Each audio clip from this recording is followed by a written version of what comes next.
اعوذ باللہ من الشیطان الرجیم بسم اللہ الرحمن الرحیم الہکم الہ واحد، دیکھو تمہارا معبود ایک ہی ہے، وہ ایک الہ ہے۔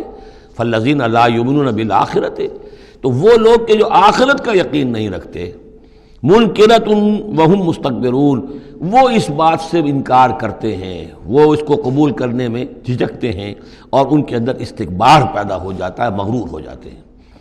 یہ بات ذرا اچھی طرح سمجھ لیجئے کہ یہ آخرت سے جو لوگ منکر ہیں اس کا کیا یہ چین کیا ہے، قرآن کا آرگومنٹ اصل میں کیا ہے، لائن آف آرگومنٹ۔ قرآن کا آرگومنٹ یہ ہے کہ جس شخص کی فطرت ابھی سلیم ہے، اس کے اندر ایک اخلاقی حس ہوتی ہے، وہ جانتا ہے کہ یہ اچھائی ہے، یہ برائی ہے۔ اگر اچھائی اور برائی کی تمیز انسان کے اندر موجود ہے تو اس سے لازماً نتیجہ نکلے گا آخرت کا تصور۔ اچھائی کا اچھا بدلہ ملنا چاہیے، برائی کا برا ملنا چاہیے۔ گندم از گندم برویت جو سے جو، جو کہ اس دنیا میں ہمیں نظر نہیں آتی، یہاں برعکس ہو رہا ہے اکثر و بیشتر۔ بہت ہم نے زور مارا، کسی قاتل کو سزا دینا چاہتے ہیں، اسے پھانسی پر چڑھا دیا۔ فرض کیجئے کہ قاتل جو ہے وہ تو بوڑھا تھا اور قتل کیا اس نے جوان آدمی کو، وہ جوان آدمی کی بیوی جوان بیوہ ہوئی ہے، اس کے چھوٹے چھوٹے بچے جو ہیں یتیم ہو گئے ہیں۔ یہ جو تھا 70 برس کا، یہ تو کھا پی چکا، سب کچھ زندگی گزار چکا۔ کیا اس کی زندگی اس زندگی کا بدل ہو سکتی ہے؟ زیادہ زیادہ آپ یہ کر سکتے ہیں کہ اس کو آپ پھانسی دے دیں، لیکن یہ اس کے جرم کا بدلہ نہیں ہے، اس کا ہم وزن تو بدلہ نہیں ملا۔ اس کو کیا نقصان ہوا؟ بوڑھا تھا، ویسے بھی جلدی مرنے والا تھا، اور یہ جوان آدمی تھا، اس کے بچے جو ہیں یتیم ہوئے، کہاں کہاں اس کے اثرات پہنچیں گے۔ پھر یہ کہ ایسے شخص کا بھی پھانسی چڑھنا بھی تو کوئی آسان کام نہیں ہے، جرم ثابت ہو، گواہی ملے، وکلاء بھی ہار جائیں، رشوتیں بھی نہ چلتی ہوں، تب کہیں جا کر پھانسی ہوگی اس کو۔ لیکن پھانسی بھی ہوگی تو کیا اس کے جرم کے ہم وزن سزا مل سکتی ہے؟ ناممکن۔ تو کوئی اور عالم ہونا چاہیے اور اس عالم میں بھرپور بدلہ ملے۔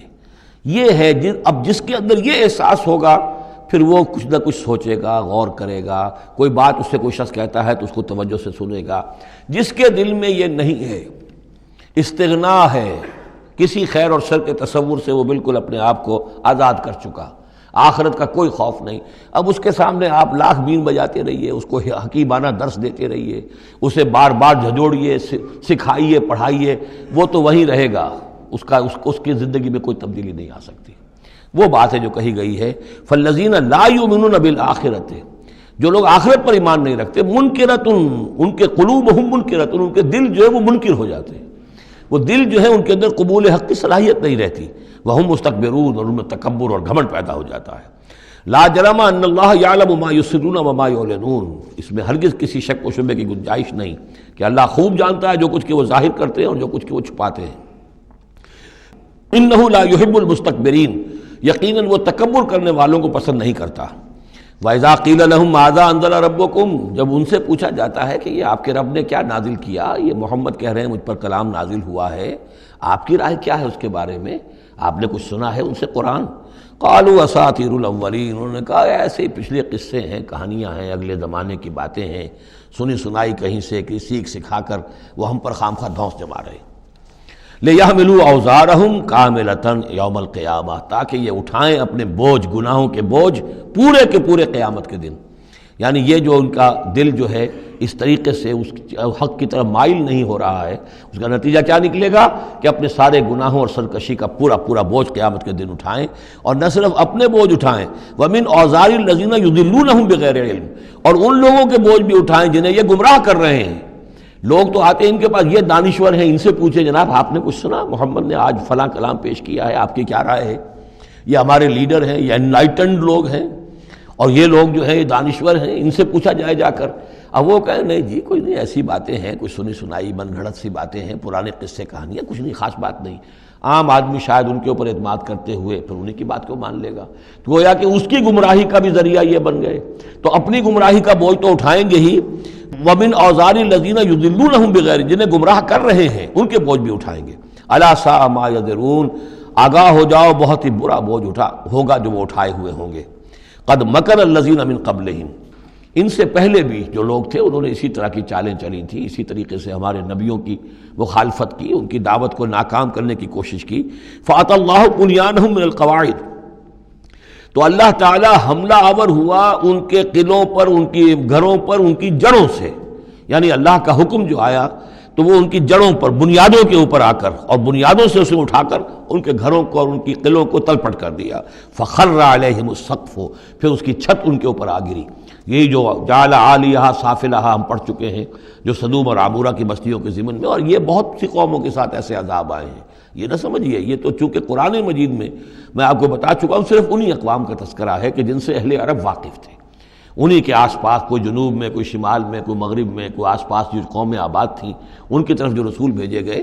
ورنہ یہ کہ رسول اور بھی آئے، وَلِكُلِّ قَوْمٍ ہاد، ہر قوم کی طرف ہم نے ہادی بھیجے. چنانچہ ہندوستان میں بھی جس علاقے میں میرا بچپن گزرا ہے، جو اب ہریانہ کہلاتا ہے، وہ ضلع حصار، اس میں مختلف مقامات پر تھیڑ تھے بڑے بڑے، یعنی سیاہ رنگ کی راکھ کے ٹیلے بڑے بڑے، ان کو کھودتے تھے، ان میں سامان نکلتا تھا. معلوم ہوتا تھا یہ بستیاں تھیں کبھی کسی زمانے میں، اور ان کے اوپر یہ عذاب الہی آیا جیسے پومپیائی پر آیا کہ اس کے اوپر جو ہے وہ لاوا برسا اور پوری کی پوری بستی جو ہے اس لاوے کے اندر دب گئی. اسی طریقے سے اس علاقے میں کوئی رسول آئے ہیں، اور سرسوتی دریا یہاں کا ہوتا تھا بہت بڑا، وہ دریا بھی غائب ہو گیا ہے. دریائے گنگا جو ہے ہندوؤں کے نزدیک جو مقدس ہے، یہ بہت بعد کی شے ہے. اصل جو ان کا مقدس دریا تھا وہ سرسوتی تھا، اور وہ غائب ہو چکا ہے، اس کا پتہ نہیں چلتا ہے. اب اس کی وہ تلاش کر رہے ہیں. یہی علاقہ ہے جس میں سے ہو کر وہ دریا سرسوتی گزرتا تھا. اور معلوم ہوتا ہے چونکہ یہ مکاشفہ بھی ہے کہ یہ جہاں حضرت شیخ احمد سرہندی رحمۃ اللہ علیہ جہاں پر مدفون ہیں، یہ وہی علاقہ ہے مشرقی پنجاب کا. تو یہاں آس پاس کچھ مکاشفات، کچھ لوگوں کو 30 انبیاء دفن ہیں اس علاقے کے اندر. اور معلوم ہوتا ہے کہ رسول وہاں بھیجے گئے تھے، اس قوم کے اوپر پھر عذاب آیا ہے، وہ تلپٹ ہوئی ہیں وہ بستیاں، اور اب ان کے وہ تھیڑ کھڑے رہ گئے ہیں. وہ جو ہیں بڑے بڑے ٹیلے ہیں جن کو اب کھدائی کر رہے ہیں تو نیچے سے بستیاں برآمد ہو رہی ہیں. تو یہ ہوتا رہا ہے. فَأَتَى اللَّهُ بُنْيَانَهُم مِّنَ الْقَوَاعِدِ، تو اللہ تعالیٰ کا حکم آیا تو ان کی جو عمارتیں تھیں ان کی بنیادوں کے اوپر اس نے حملہ کیا. فَخَرَّ عَلَيْهِمُ السَّقْفُ، اب ظاہر بات ہے نیچے سے بنیاد ہلا دی جائے گی تو چھت جو ہے سر کے اوپر آئے گی کہ نہیں. من فوقہم وآتاہم العذاب من حیث لا یشعرون، اور ان پر عذاب آ دھمکا اس راستے سے جس کا انہیں گمان تک نہیں تھا.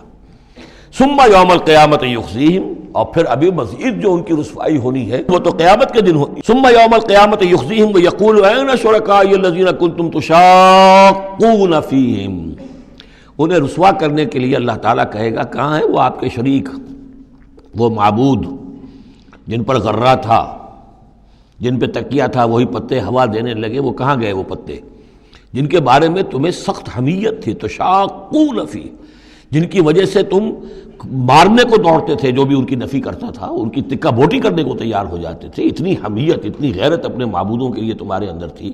یہ تمہارے من گھڑت معبود اب وہ کہاں گئے؟ قال الذین اوتوا العلم ان الخزي اليوم والسوء علی الکافرین، جن لوگوں کو علم دیا گیا ہے وہ کہیں گے یقیناً آج کے دن رسوائی اور برائی یعنی بد نصیبی بدبختی کافروں ہی کے لیے ہے. الذین تتوفاہم الملائکۃ ظالمی انفسہم، جن کو قبض کرتے ہیں فرشتے اس حال میں کہ وہ اپنی جانوں پر ظلم کر رہے ہیں.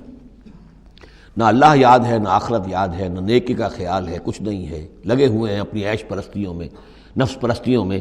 اس حال میں جب فرشتے ان کی روحیں قبض کرتے ہیں، فلق السلامہ، اس وقت پھر وہ اسلام پیش کریں گے اور اطاعت قبول کریں گے. ما کننا نعمل من سوء، نہیں ہم تو کوئی برے کام نہیں کر رہے تھے. فرشتوں کے سامنے جو ہے وہ جھوٹ بولیں گے. بلا، وہ فرشتے کہیں گے ان اللہ علیم بما کنتم تعملون، اللہ خوب جانتا ہے جو کچھ تم کر رہے تھے. فادخلوا ابواب جہنم خالدین فیہا، تو داخل ہو جاؤ اب جہنم کے دروازوں میں ہمیشہ ہمیش رہنے کے لیے. فلبئس مثوى المتکبرین، اور یقیناً متکبرین کے لیے یہ بہت ہی برا ٹھکانہ ہے. صدق اللہ العظیم.